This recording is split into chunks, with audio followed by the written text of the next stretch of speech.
তো দর্শক দেখতে পাচ্ছেন খুবই সুন্দর কোয়ালিটির হাঙ্গর বেগুন। দেখুন এই হাঙ্গর বেগুনগুলো কিন্তু একটা হাফ কেজি করে ওজন হবে। ক্যামেরায় কতটুকু দেখা যাচ্ছে জানি না, কিন্তু এটা অনেক বড়। দুই ঢপ বেগুন নিয়ে আসছে, একটা কাটা বেগুন আর একটা হাঙ্গর বেগুন। তো আমি এখন অবস্থান করেছি চুয়াডাঙ্গা সদর উপজেলার 10 মাইল বদরগঞ্জ বাজারে। দর্শক, তো আমরা জেনে নিব আজকে কত করে হাঙ্গর বেগুন এবং কাটা বেগুনের দাম বলছে। আসসালামু আলাইকুম। কত বলছে আজকে দরদাম? আমরা 900 চাচ্ছি,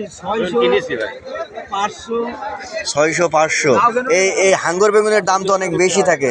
আজকের বাজারটা কেমন বলছে? বাজার একদম নরমাল, নর্মাল, দামই করেনি। আর কাটা বেগুন কত বলছে? কাটা বেগুন 700 চাইলে 650 আচ্ছা, 700 চাইলেন, 650 টাকা বলছে।